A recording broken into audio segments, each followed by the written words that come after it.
February 19, 1943, western Tunisia, near the low ridgeland south of Kasserine Pass, 0640 hours. The desert is still cold. Not the dramatic kind of cold, not snow or frost, but the sharp, dry chill that clings to metal and breath alike. Engines cough reluctantly. Boots crunch softly on gravel. Somewhere far to the east, artillery thumps like a distant door slamming over and over again. Inside a camouflaged command post dug into the hard earth, a field telephone rings. Once, twice, an aide hesitates before answering. Because no one likes being the man who interrupts Field Marshal Erwin Rommel at dawn. Rommel stands hunched over a map table, gloved hands planted on the edges, his face lit by a single shaded lamp. The map beneath him is precise German cartography at its finest, every wadi, ridge, and slope carefully inked, every road traced, every non-road deliberately left blank.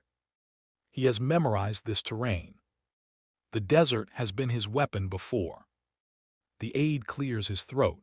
Herr Feldmarschall, report from forward observers near Gafsa. Rommel does not look up. Speak. The aide swallows.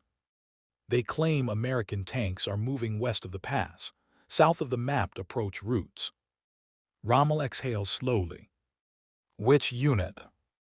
They're unsure, sir. Multiple sightings, medium tanks. Rommel finally lifts his eyes. Medium tanks, he repeats. The aide nods. They say M4 Shermans. For a moment, nothing happens. Then Rommel allows himself the faintest smirk. That area, he says calmly, tapping the map with one finger, is not passable by armor. The officers around the table nod automatically. They know this ground. Everyone does. The surface looks solid from a distance, but beneath it lies soft sand, broken stone, shallow ravines that swallow tracks whole. No roads. No supply lines. No movement. The aide rushes on.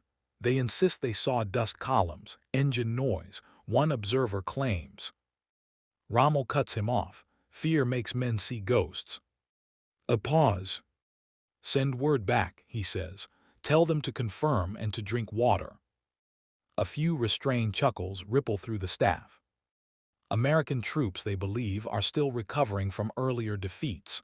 Inexperienced, predictable, slow to adapt. Rommel turns back to the map. The desert, once again, is supposed to protect him. 2 hours later, the laughter is gone. A Luftwaffe reconnaissance aircraft circles high above the plain, sunlight flashing off its wings. The pilot banks slightly, camera shutters clicking beneath him. What he sees below makes him radio twice, not because the transmission fails, but because he assumes he must be wrong. Long armored columns. Not scattered vehicles. Not lost patrols. Columns. Dozens of tanks and trucks moving in organized formation, spreading out to avoid dust plumes, adjusting intervals, maneuvering with discipline. And they are not on any road. They are crossing ground marked on every German map as impassable. When the photographs arrive at Rommel's headquarters, the room goes silent. The prints are still warm when they're laid across the table.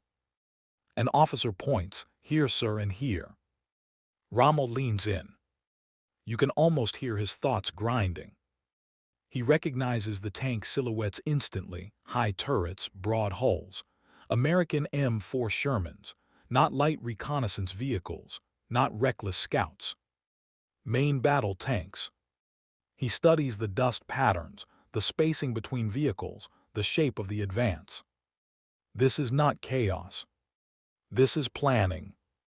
Someone has calculated fuel consumption, track wear, recovery distances. Someone has accepted risk and mitigated it. Rommel straightens slowly. Who commands this sector? He asks. A staff officer answers. The Americans recently replaced their corps commander, sir, Lieutenant General George S. Patton. Rommel says nothing at first. He knows the name. Everyone does. Patton loud, theatrical, aggressive. The general the Germans had dismissed as bluster and bravado, a man who wore pistols for show, a commander thought to be more symbol than substance. Rommel stares again at the photographs. Symbols don't move tanks through impossible ground. He reaches for a pencil and draws a thin line across the map, tracing the path the Americans should not be able to take. Yet they are. A staff officer mutters, "Perhaps they are lost." Rommel's voice comes back low and sharp. "No." He taps the image. "They are learning." The room stills. Rommel has fought the British for years. He knows their habits, their rhythms, their caution. He can predict when they will pause, when they will consolidate, when they will wait for permission. But this is different. These Americans had been beaten before, hard. And instead of slowing down, they have adapted. Rommel lowers his voice, leaning closer to the map so only those nearest can hear him. An army that learns faster than its enemy does not stay weak for long. Outside, engines grow louder, not American ones yet, but German units repositioning nervously, reacting to reports that no longer feel imaginary. Rommel straightens, his expression unreadable. He gives a quiet instruction. "Shift our reserves." An aide hesitates. "Sir, if this is only a probe." Rommel cuts him off gently. "It is not." He looks again at the desert, at the empty spaces between lines, at the places commanders rely on because they believe nothing can pass through them. He whispers almost to himself. They have found the gaps. And for the first time since arriving in North Africa, Erwin Rommel feels something unfamiliar tighten in his chest. Not fear, but uncertainty. Because if American armor can appear where no road exists, what else might they attempt next? And how soon will they try it again? The sun is higher now. By mid-morning, the Tunisian desert has shed its cold skin and replaced it with heat that presses down like a hand on the back of your neck. Mirage shimmer ripples across the flats. Distance lies. Sound carries strangely. And somewhere beyond those wavering horizons, George S. Patton Jr. is standing beside his tank. He is not inside it. He rarely is. Patton stands in the open, helmet tucked under one arm, ivory-handled pistols heavy at his waist. Dust coats his boots and climbs his trousers, but he does not brush it away. He wants his men to see him exactly where they are, exposed, forward, impatient. The engine behind him growls. A young captain approaches, map case clutched tight. His face is tense. "Sir," he says, "engineers still recommend the southern track. This ground here," he points, "was marked unsafe by French surveys." Patton does not look at the map. He looks at the horizon. "You know what happens when everyone uses the same roads, Captain?" he asks. The captain hesitates. "The enemy waits for you there, sir." Patton nods once. "Exactly." He finally glances down, scanning the paper for less than a second. Then he snaps the case shut with his gloved hand. "Maps tell you where men have been," he says. "They don't tell you where they're willing to go." The captain swallows. "Sir, if the tanks bog down." "They won't." "How can you be sure?" Patton turns fully now. "Because we're going anyway." This is the lesson Patton absorbed from disaster. Only days earlier, American forces had been humiliated at Kasserine Pass, scattered, outmaneuvered, crushed by veterans of the Afrika Korps. The defeat burned, not just tactically but psychologically. Patton had arrived afterward, not with apologies but with rules. Helmets on at all times. Salutes enforced. Units repositioned overnight. Commanders relieved without discussion. Many thought it theatrical. But beneath the surface, something else was happening. Patton was rewiring an army's instincts. He demanded speed not for glory, but because speed denied the enemy time to think. German doctrine thrived on prediction, anticipation, the belief that Allied forces would behave logically. Patton's solution was simple: be illogical. When his intelligence officers presented Rommel's expected defensive lines, Patton studied them briefly, then asked one question: "Where does he think we can't go?" An engineer officer pointed south. "Here, sir, soft ground, broken wadis, no established supply route." Patton smiled. "Good," he said, "that's our road." The movement begins before dawn. Tank commanders receive orders they do not fully believe. Drivers check their tracks twice. Recovery vehicles are spaced carefully, not bunched, not trailing too far behind. Everything is calculated. This is not recklessness. It is controlled defiance. Shermans roll forward in staggered lines, engines throttled carefully to avoid overheating. Dust discipline is enforced. Radio chatter kept minimal. When a tank begins to sink slightly, another is already positioned to pull it free. They have practiced this. They have rehearsed failure. And they keep moving. Hour after hour, the column advances across land no one expects them to use. From the air, it looks unreal, armor floating across emptiness. From the ground, it feels like trespassing. Soldiers glance at the horizon nervously, waiting for German guns that never come. Because no one is supposed to be here. Back at Rommel's headquarters, new reports arrive. More sightings. More confirmation. Not a fluke. Not a patrol. A full armored maneuver, unfolding exactly where German planning never bothered to look. Rommel studies the updated reconnaissance photos in silence. His chief of staff speaks carefully. If they continue at this pace, they could threaten our flank within 48 hours. Rommel nods slowly. Patton is not attacking his strongest point. He is sliding around it. The desert, Rommel's old ally, is no longer loyal. He murmurs something under his breath. An officer leans closer. "Sir." Rommel straightens. "Tell the divisions to prepare for contact from the south." A pause. "And revise all assumptions about American capability." The words hang heavily. Because German doctrine is built on hierarchy, on the idea that experience flows downward. But now Rommel is being forced to accept something dangerous. The Americans are learning in the middle of the war. And learning fast. He looks once more at the blank areas of the map, the spaces once ignored. They no longer feel empty. They feel threatening. And somewhere out there, Patton's tanks continue rolling forward, engines humming steadily, dust rising behind them like a moving horizon. Unseen. Unexpected. Closing. Rommel folds the photograph carefully and places it beside the map. Then he gives an order he never expected to give in Africa. Prepare contingency positions. Because the enemy is no longer behaving like an amateur. And the next encounter may not be predictable at all. The desert has shifted sides. And Rommel knows it. But what he does not yet know is how close Patton already is, late afternoon. The heat has become oppressive now, not dramatic, not cinematic, just brutal. The kind that drains thought from the mind and leaves only instinct behind. Metal burns to the touch, water tastes of canvas and dust. Patton's column has been moving for hours, longer than most commanders would allow.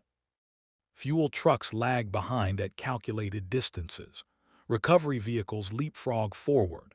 Signal units pause briefly on rises, antennae tilted toward the sky like nervous insects. Everything is timed.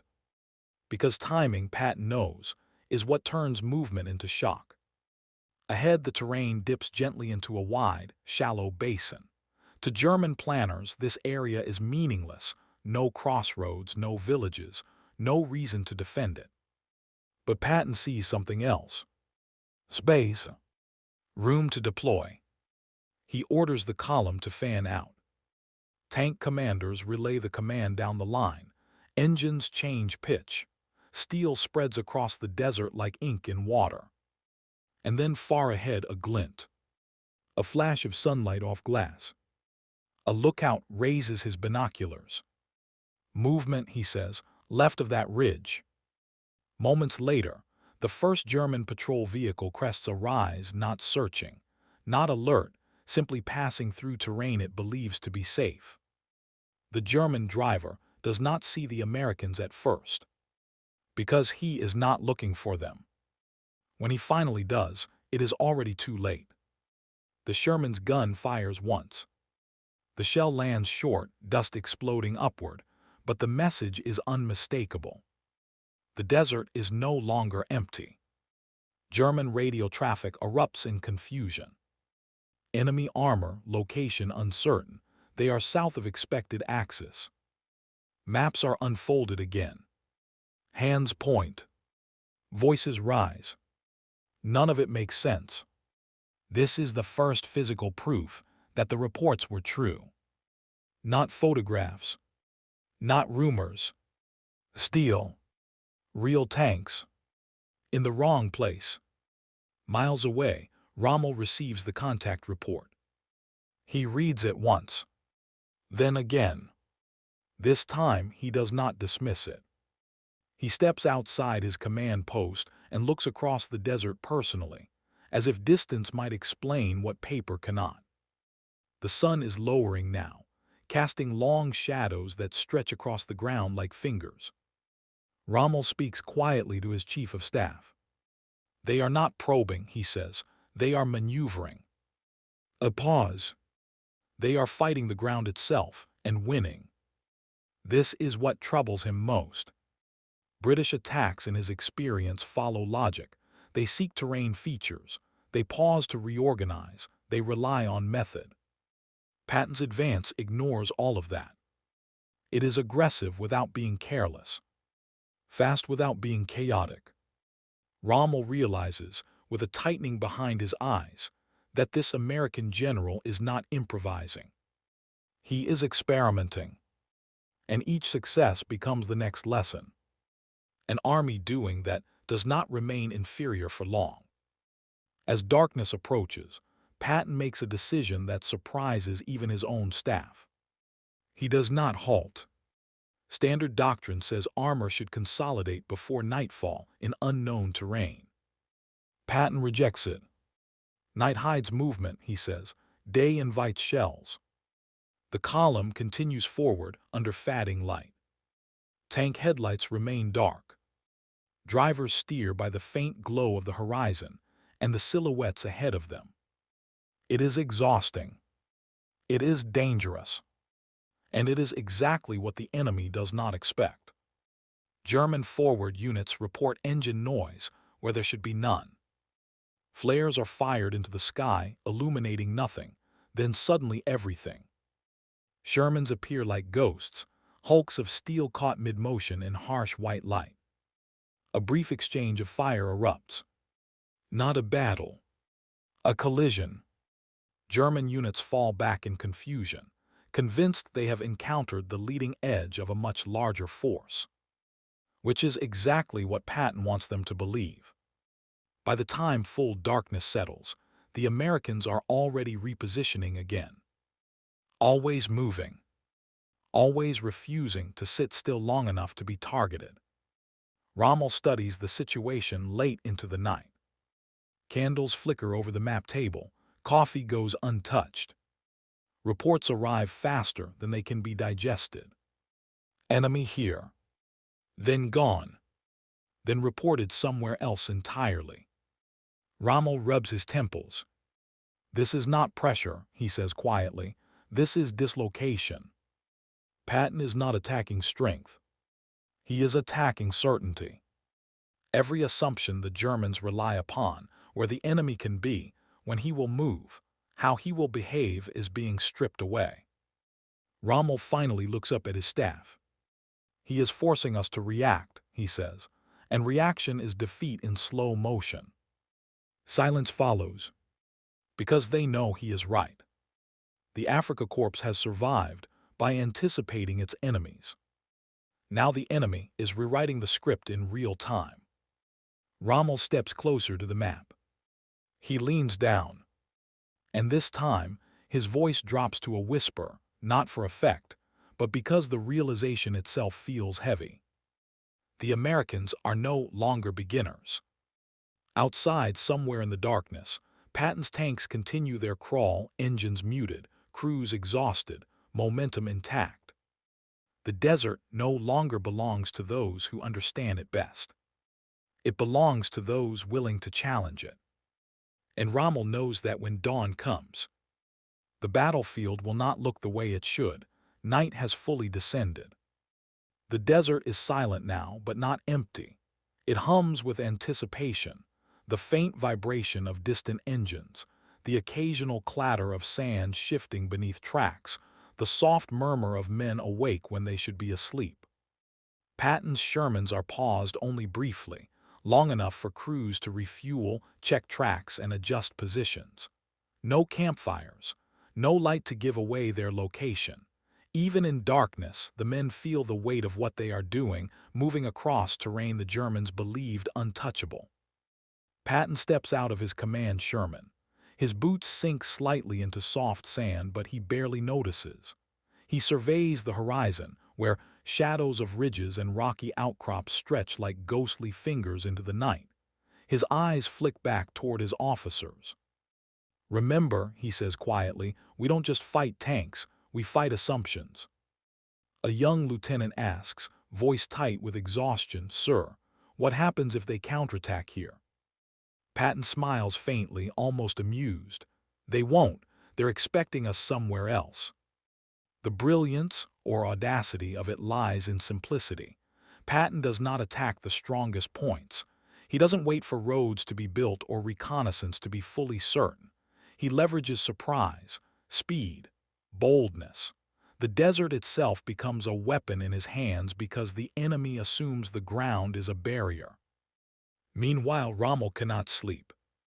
He walks slowly around his command post, examining reports, photographs, intercepted radio chatter. Every message paints the same picture: American armor where it cannot be, units moving faster than the terrain should allow. Coordination that feels almost uncanny for a supposedly inexperienced army. He stops at a map, tracing the lines with his finger, the thin, dotted traces of American movement. His mind works furiously. "They're exploiting my blind spots. They're thinking differently. They're not just reacting, they're dictating the battlefield." For a general who has long relied on German efficiency and the predictability of his opponents, the revelation is staggering. Rommel finally turns to his staff. "Prepare every division to meet them where they are, not where we expect them to be," he commands. A subordinate hesitates. "Sir, that means abandoning our plans." Rommel fixes him with a sharp stare. "Plans die when the enemy refuses to follow them. Adapt, or the desert will consume you." For the first time, a subtle tension, almost awe, ripples through his officers. They had always seen Rommel as nearly untouchable, a master of maneuver and intuition. Now, they see the shadow of another genius across the battlefield: American, relentless, unorthodox. Back in the field, Patton continues to push. By the first light of dawn, the Shermans have moved miles beyond what German intelligence considered possible. The columns fan out, creating the illusion of strength far greater than reality. Every ridge crossed, every dry wadi negotiated, every impossible path taken reinforces the myth of American ingenuity in German minds. Soldiers spot enemy positions, surprise German patrols retreating hastily, sometimes leaving artillery unmanned. Patton's engineers bypass obstacles that should have slowed them, bridging small ravines, reinforcing soft ground with portable mats and track support systems. And then, just as he predicted, a small German unit arrives, a probe force expecting a standard approach. They see tanks where maps say none should exist. Confusion spreads. Hesitation. Panic. A brief skirmish erupts, quickly over, but the psychological impact is devastating. Patton watches from a nearby rise, binoculars in hand. He does not celebrate. He does not boast. His gaze sweeps the desert, calm, calculating. He knows this is only the beginning. For the first time in months, the Americans are dictating pace, terrain, and enemy reaction. And Rommel knows it. That evening, Rommel pins the aerial photographs to his map board once more. He studies them, his jaw tight. He speaks quietly, almost to himself. They have crossed where we said they could not. They have moved faster than anyone thought possible. They have forced the desert to obey them. His staff exchange uneasy glances. Rommel rarely admits when he is surprised, let alone impressed. But tonight he cannot ignore it. The North African desert, long considered his ally, has been claimed, at least temporarily, by another general's vision. And deep inside, Rommel feels a flicker of what he has not felt in years: uncertainty. Because the Americans have shown him that the rules he relied upon no longer apply. The desert and the war itself is changing. Night deepens over Tunisia, and Rommel sits alone in his tent, the faint flicker of a single lantern casting shadows over maps, photographs, and reports. Outside, the desert is silent again, but the emptiness feels heavier now. He is not a man prone to theatrics, but even he feels the weight of what has just occurred. Earlier, he had whispered to his staff, "They have found the gaps." It wasn't just a statement. It was a revelation, one that reverberated through the Afrika Korps like a subtle earthquake. Rommel had long relied on the desert to protect flanks, to funnel enemies into kill zones, to hide weaknesses in his formations. Terrain was a weapon in his arsenal, a predictable ally. But now that certainty had vanished. American M4 Shermans had crossed where maps said armor could not pass, where even German reconnaissance assumed movement impossible. They had turned empty space into advantage, unpredictability into momentum. And they had done it under fire, with discipline and coordination that made Rommel pause. He had watched his officers shift uncomfortably at his words. They were experienced men, hardened in France, Greece, and Libya. They knew the desert's language. And yet, the whispers spreading through their ranks were not about fear of defeat. They were about awe. "He is learning, faster than we can anticipate," muttered one staff officer. Rommel nodded silently. He had seen it too. Not bravado, not luck, learning in motion, improvisation married to planning. Patton's Americans were no longer amateurs. They were something else, something dangerous. Outside the tent, a distant rumble confirms what they already feared. German forward units are reporting more sightings, tanks appearing where none should be, supply trucks moving through impossible terrain, small contingents collapsing under the weight of the illusion of a much larger force. Rommel leans back, closing his eyes briefly. The desert has shifted. He knows now that the battle is no longer just about strategy, numbers, or firepower. It is about adaptation.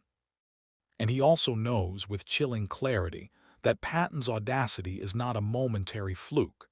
It is a method. Meanwhile, miles away, Patton does not pause. Crews are exhausted. Engines sputter and roar. Dust coats faces and equipment, thick as ash. Yet the American general pushes forward, surveying his lines, encouraging his men. Every ridge crossed, every wadi negotiated, every soft patch of desert conquered is a psychological victory as much as a tactical one.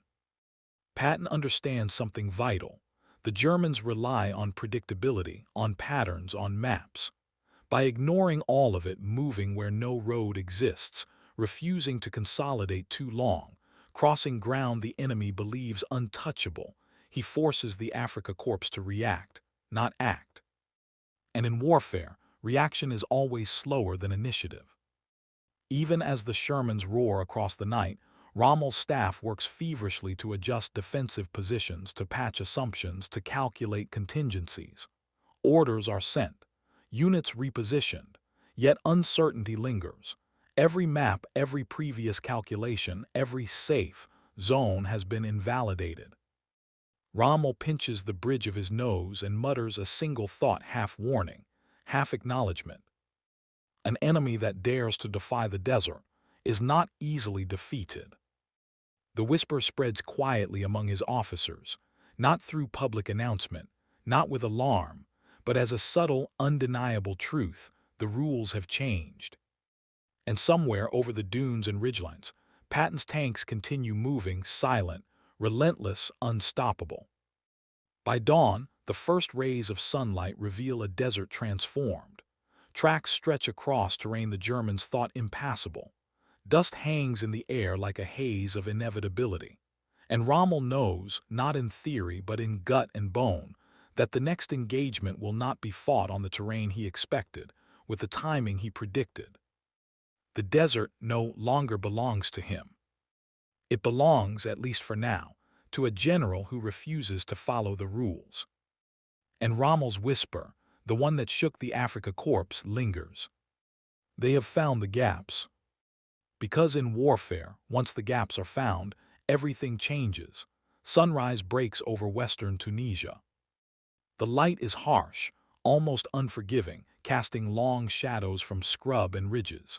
Dust still drifts in the air, ghostly ribbons caught in the early wind. For the first time in days, the desert seems almost quiet, but that quiet is deceptive. Every soldier, every officer, every tank commander knows the rhythm of the morning will bring reckoning. Patton is already moving. He climbs onto a rocky rise, binoculars pressed to his eyes. Below him, the Sherman columns fan out like a living organism, engines muted but ready to roar. Crews check positions, loaders polish barrels, radio operators sweep frequencies. The movement is precise, almost surgical, and entirely unanticipated by German intelligence. Patton scans the horizon. Far off, he sees the silhouettes of small German units moving hesitantly, probing. But the enemy is already behind in thought, chasing shadows of a force larger than reality. He mutters to his aide, "The trick isn't to fight them, it's to make them chase ghosts." Rommel, meanwhile, is awake before the sun. His tent is quiet except for the shuffle of maps and the occasional clink of coffee cups. He studies reports from the night, photographs, intercepts, and eyewitness accounts. Each one confirms what he feared. American armor is everywhere German doctrine said it shouldn't be. Every gap once considered secure has been exploited. Every calculation he made now feels fragile, incomplete, wrong. He pinches the bridge of his nose, then leans over the map board. "Prepare all divisions for counteraction," he orders quietly but firmly. "We will not be surprised again." A staff officer hesitates. "Sir, if we move to intercept now, they may have already passed." Rommel doesn't respond immediately. His eyes scan the empty desert, the ridges, the wadis, the very land he has relied on for years. Then he whispers, almost to himself, "They are learning, faster than we can anticipate, faster than we can stop." The room goes silent. Officers exchange tense glances. A seed of doubt has taken root. Patton's tanks begin to advance down the ridges, their silhouettes long and deliberate in the morning light. Dust kicks up behind them in slow clouds that twist in the wind. He communicates only what is necessary. Silence, precision, and discipline, not chaos as the enemy expects, but controlled audacity. Engineers deploy temporary mats over soft sand, bridging minor depressions. Supply trucks keep pace, carrying fuel, rations, and ammunition with meticulous timing. Not one unit falls behind. Not one tank becomes isolated. When German scouts spot the column, they report back with trembling urgency. "Sir, they are crossing areas deemed impassable, full armored strength." Rommel reads the report twice, once with disbelief, and then with the grim clarity of reality. He steps outside his tent, the wind scratching against his uniform. He scans the horizon. The desert stretches endlessly, empty, harsh, deceptive, yet he knows something has changed. Patton is not merely moving. He is dictating. Every maneuver forces a reaction. Every unexpected path destabilizes German planning. The Americans are teaching the Afrika Korps a lesson Rommel himself has not yet fully grasped. The war is as much mental as it is physical. He closes his eyes for a moment. The desert, once his ally, now feels like a wild creature that could favor anyone bold enough to tame it. He opens his eyes again and addresses his officers in a voice quieter than usual, but sharper than any command given that morning. An army that does not obey expectations cannot be defeated by them. The words hang over the table. Officers feel the weight. Some resist the truth, some fear it, all sense it. And somewhere ahead, Patton's tanks continue to roll, relentless, unpredictable, unstoppable. The desert has changed sides, and Rommel knows that the true battle is only beginning. The sun climbs higher, scorching the desert into a shimmering, distorted landscape. Heat waves rise off the sand, twisting and bending distant ridges into mirages. For a brief moment, the battlefield seems almost suspended in time, a calm before a storm that no one can yet see. Patton's columns halt momentarily on the crest of a low ridge. Engines hiss as they cool. Dust hangs in the air like a veil. Crews step out cautiously, wiping sweat from brows, checking weapons, adjusting optics. Communication is minimal, hand signals, short bursts over the radio, whispered orders. Every movement precise, rehearsed, and purposeful. Patton surveys the horizon. There, far beyond, German positions shift nervously. Recon reports trickle in. Small patrols spotted, artillery pieces manned hastily, flares lit in the distance. But the main force is nowhere to be seen. He mutters to his aide, "They're still deciding where to look. Let them hesitate. Hesitation is defeat disguised as caution." Meanwhile, Rommel is packing inside his tent, maps spread before him. Every report brings a new dilemma. The Americans are not following expected paths. They are not consolidating in predictable staging areas. They are defying everything the Afrika Korps has assumed about Allied operations. His staff presents options: counterattack now, reinforce flanks, or retreat to stronger positions. Rommel listens quietly. His eyes trace the movement of enemy forces across the maps, his fingers tapping the empty spaces where Patton's tanks have appeared. Finally, he leans back, jaw tight. His voice, usually commanding, drops to a whisper. "They are operating outside all rules we know, and every hour they advance, the margin for our control shrinks." A young officer ventures a question, voice tentative. "Sir, do you think this is audacity or recklessness?" Rommel's eyes narrow. "Neither," he says.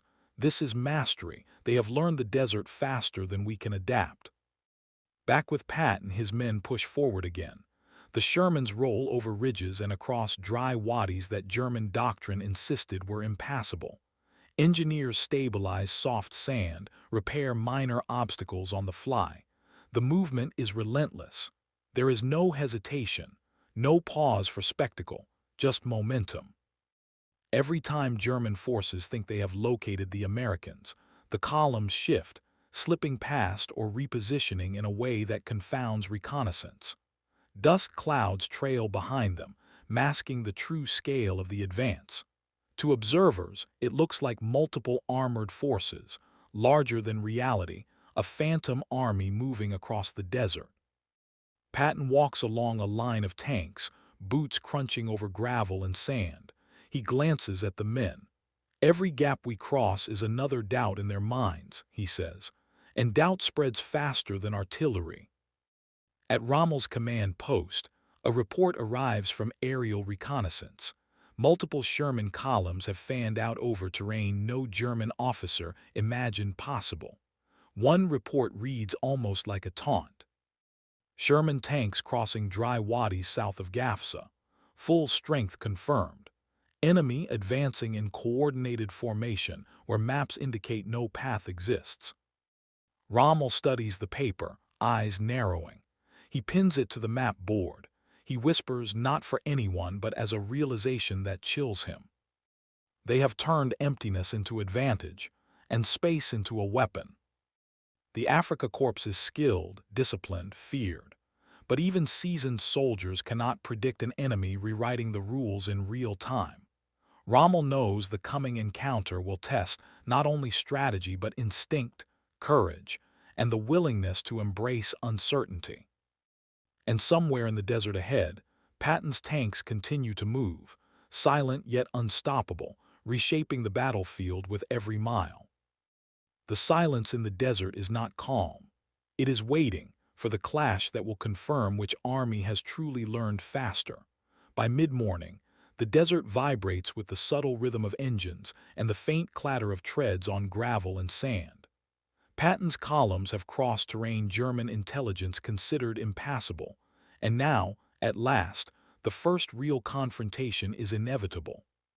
Forward German units, disoriented by reports of Shermans in places that shouldn't exist, scramble to prepare defensive positions. Machine guns are emplaced hastily. Artillery crews double-check gun emplacements. Yet their lines are stretched thin, uncertain, and reactive. They do not know where the main force will hit, nor do they have time to reinforce gaps that Patton has already exploited. Patton, observing from a ridge, sees the German positions forming, pockets of resistance, nervous and uncoordinated. He lifts his binoculars and notes every ridge, every shallow depression, every potential hazard. He does not hesitate. He signals his tank commanders to advance in staggered lines, exploiting the confusion. The first shells erupt across the dry terrain. Dust and rock fly into the air. German crews return fire, trying to hit targets that seem to appear and vanish like ghosts.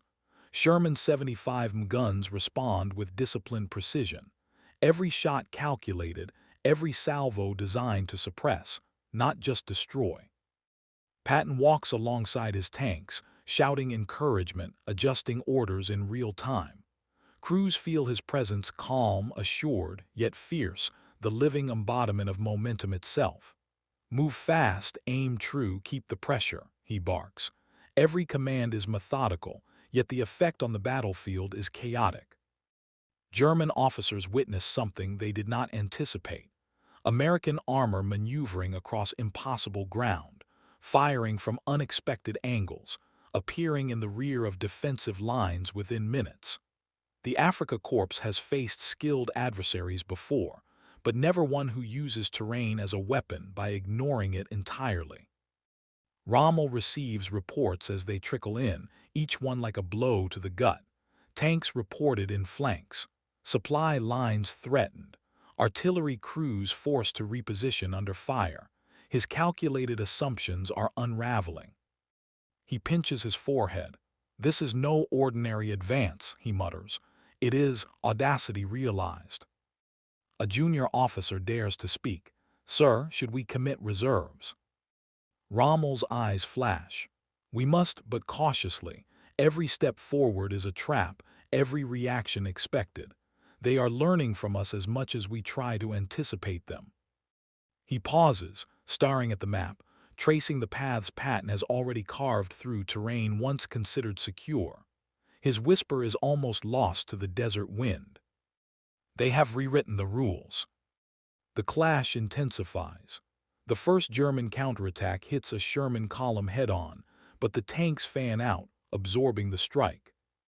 Returning fire and advancing in a pattern that confounds even the most experienced Afrika Korps observers. Dust clouds mix with smoke, masking the true size of the American force. German officers overestimate the numbers, mistaking cunning for mass. Patton continues to press. Every ridge taken, every defensive line bypassed, every obstacle crossed reinforces the same psychological truth. The Americans cannot be predicted, contained, or stopped by conventional assumptions. By midday, German positions are falling back in small pockets, not in a coordinated retreat, but in reaction to an enemy that refuses to fight where expected. The desert, once Rommel's ally, now serves the audacious aggressor. And Rommel knows, with the quiet gravity of a master strategist facing a new master, that the battle is not just for territory. It is for initiative, for imagination, for the right to dictate the next move.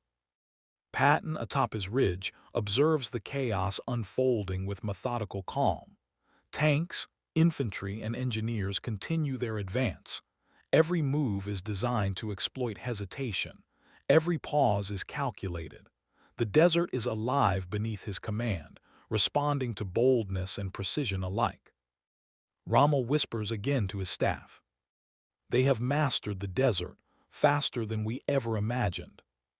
The whisper spreads silently through the Afrika Korps, a recognition, a warning, a moment of awe.